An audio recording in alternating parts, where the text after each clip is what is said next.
Bonjour à tous. Très heureuse de vous revoir.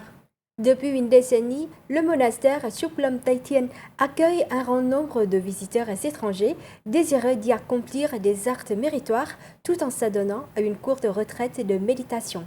Après la pandémie de Covid-19, les séjours de méditation dans les pagodes et les monastères ont connu une expansion significative, devenant ainsi une tendance mondiale.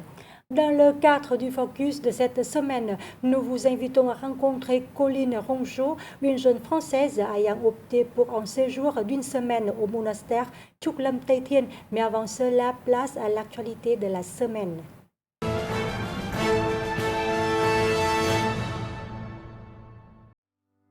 Suite à la précédente édition, le Courrier du Vietnam numéro 20 continue à honorer le 70e anniversaire de la victoire de Dien Bien Phu en mettant l'accent sur la nouvelle physionomie de cette ère héroïque. Aujourd'hui, la province de Dien Bien se tourne résolument vers l'avenir sans oublier son passé à la fois douloureux et glorieux. Elle trace ses nouvelles ambitions socio-économiques à travers un schéma directeur pour la période 2021-2030, avec vision à l'horizon 2050. En 2022, Dien Bien se situait à la deuxième place en termes de croissance économique parmi les 14 provinces des moyennes et hautes régions du Nord et au 24e rang sur les 63 provinces et villes du pays. Il s'agissait de son classement le plus élevé jusqu'alors. Le Courrier du Vietnam a interviewé Lê Thành Do, secrétaire adjoint du comité provincial du parti et président populaire de Dien Bien. Il a mis en exergue plusieurs grands projets de l'année et une coopération renforcée avec des partenaires français. Le journal publie également un reportage photo sur Dien Bien Phu pour mettre en valeur la nouvelle vitalité de la ville. Les journalistes ont réalisé un micro-trottoir pour interroger des anciens combattants, des touristes vietnamiens et étrangers et des habitants locaux sur les changements de la ville de Dien Bien Phu.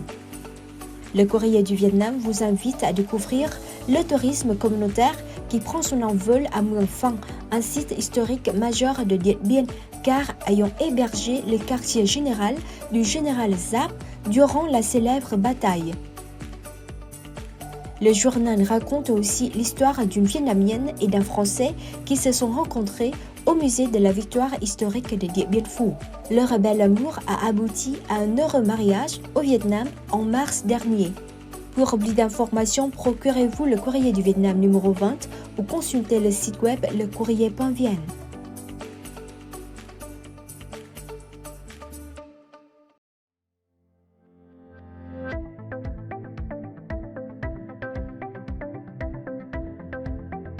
Dans le but de diversifier son offre touristique et d'attirer davantage de visiteurs, le parc national de Cốc Phương, situé dans la province de Ninh Bình, propose depuis mai des visites nocturnes permettant d'admirer les lucioles et d'observer les animaux sauvages. Chaque visite se déroule de 19h à 22h tous les jours de la semaine.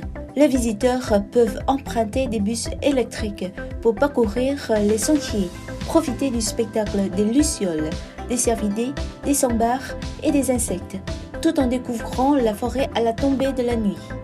Ces visites offrent également l'occasion de sensibiliser à la préservation et à la protection de la forêt.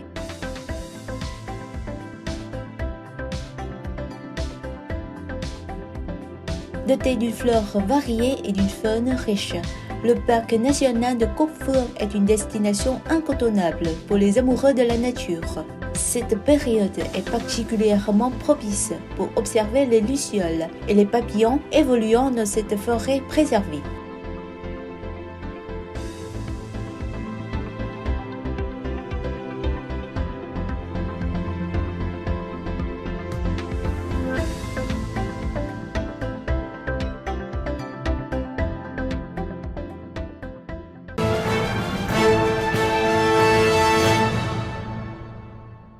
La pandémie de Covid-19, avec ses fluctuations et ses risques, a incité de nombreuses personnes à renouer avec leur spiritualité et à se tourner vers la religion. Selon des enquêtes menées par certaines agences de voyage, le nombre de visiteurs religieux internationaux a augmenté de 30% par rapport à la période précédant la pandémie. Le Vietnam est devenu une destination attrayante pour ce type de tourisme en raison de sa diversité culturelle, religieuse et de sa tradition zen.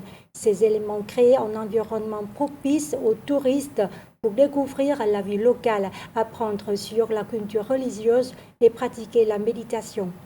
Colline Ronjo en est un exemple. Elle a découvert le monastère Chuklam Thai Thien dans la province de Vĩnh Phúc par hasard, grâce à un ami allemand qui y avait passé une semaine à se détendre et à pratiquer la méditation. À la recherche d'une expérience spirituelle authentique, elle a demandé aux responsables du monastère la permission d'y séjourner en tant que laïque pendant une semaine. La jeune Française a ainsi entamé un séjour de pratique, de méditation et d'actes méritoires. Ces expériences au monastère Chuklam Thai Thien resteront gravées dans sa mémoire. Reportage. Aujourd'hui, c'est le 4e jour de méditation de Mademoiselle Colline Ronjo, une Française, au monastère Zen Chuklam Thai Thien, situé dans la province de Vĩnh Phúc. Née en 2000, Colline a obtenu son diplôme de psychologue clinicienne en septembre 2023 à Lyon, France. Avant de commencer à travailler, elle a pris 9 mois pour voyager en Asie du Sud-Est et est arrivée au Vietnam il y a 6 mois. Elle a découvert le monastère Zen Chuklam Thai Thien par hasard, grâce à un Allemand qui y avait passé une semaine à se détendre et à pratiquer la méditation.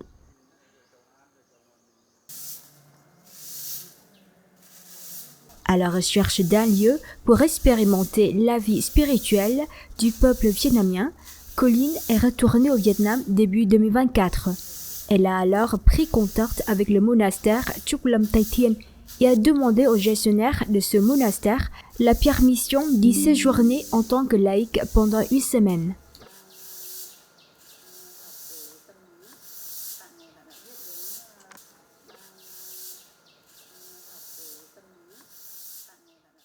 C'est ma 2e fois au Vietnam. J'étais ici il y a 6 mois.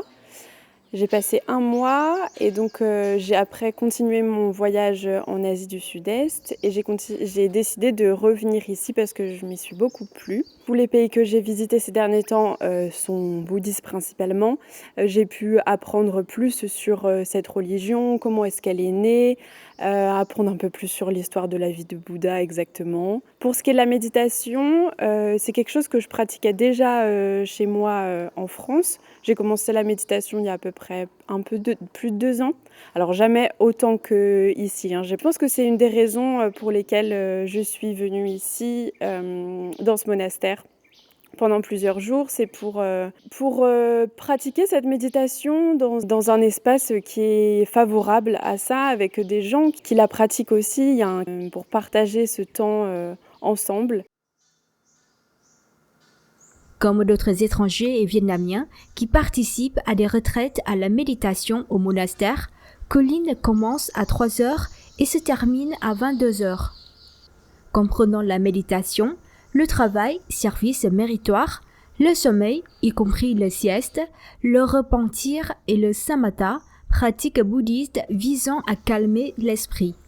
Après avoir médité et pris le petit déjeuner, elle balaye la cour et nettoie les objets à côté de la statue de Bouddha. C'est bien noté quand on arrive, on a un papier où c'est expliqué, ça fait une sorte de calendrier sur une journée, des horaires, à quelle heure on se lève, à quelle heure est la première méditation, etc. Et sur ce papier, il y a noté 1 heure pour la sieste l'après-midi, chose que normalement dans ma vie quotidienne je déteste. Vraiment, c'est pas du tout quelque chose que je pratique, mais ici, effectivement, depuis que je suis arrivée, j'ai dormi à point fermé à chaque fois que c'était l'heure de la sieste. Je pense qu'effectivement, le rythme fait que quand on est levé depuis 3 heures du matin, quand il arrive midi et demi, eh bien, on a envie de se reposer pendant 1 heure pour pouvoir être plein d'énergie pour la suite de la journée. Colline ne suit pas un groupe au monastère pour faire la retraite de méditation. Elle voulait y pratiquer seule. Au cours d'une semaine de pratique de méditation et d'actes méritoires, elle a passé les 2 premiers jours à expérimenter le quotidien du monastère et à le vivre dans son corps. La jeune femme s'est rendue compte qu'elle se sentait bien avec la nature et la tranquillité des temples, des pagodes et des monastères de ce pays. Elle s'intègre très vite aux activités du monastère. Elle et les laïcs préparent le déjeuner, puis elle prépare la vaisselle et nettoie les tables et les chaises dans la salle à manger. Dans mon quotidien, je ne suis pas végétarienne, pour autant je suis quelqu'un qui mange très peu de viande. Donc les repas ici sont très diversifiés, il y a plein de choses proposées, donc c'est très agréable. Je commence à un petit peu connaître en tout cas les bases au travers des soupes de nouilles, le riz et à ajouter des condiments voilà, pour former un bol. Je trouve également que le Vietnam a vraiment sa propre vision, si je puis dire, en tout cas sa propre nourriture. C'est très différent de ce qu'on peut trouver dans les pays aux alentours. Voilà, donc c'est une bonne découverte, avec beaucoup d'herbes et c'est très bon. Colline est un des représentatifs de la tendance des étrangers à venir au Vietnam pour effectuer un travail méritoire dans les pagodes, monastères zen.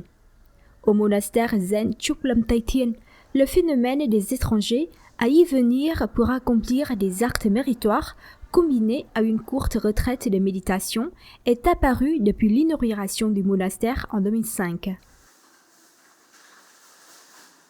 Depuis la pandémie de Covid-19, les séjours de méditation dans les pagodes ou les monastères se sont fortement développés et sont devenus clairement une tendance mondiale. Les gestionnaires du monastère Zen Chuk Lam Thai Thien ne limitent pas la durée du séjour et proposent des livres et documents de méditation bilingues en anglais et en vietnamien.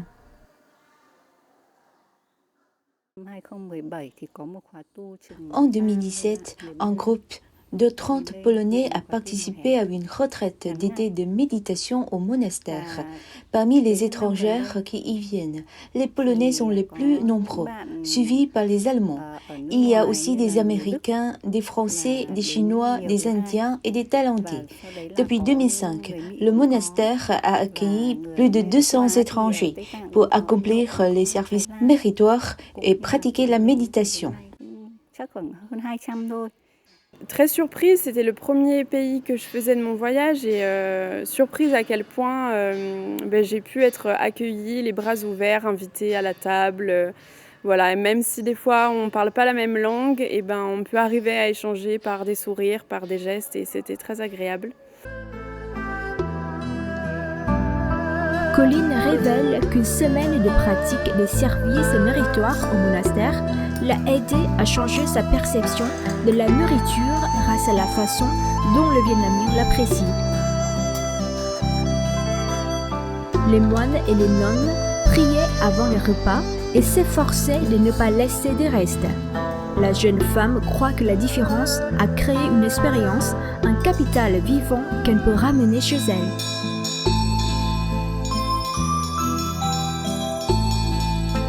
Le Vietnam est devenu une destination attrayante pour ce genre de touristes en raison de sa diversité culturelle, religieuse et de ses écoles zen. Ces facteurs créent un environnement et des conditions permettant aux touristes, notamment ceux étrangers, de découvrir la vie locale, d'apprendre la culture religieuse et de pratiquer le zen.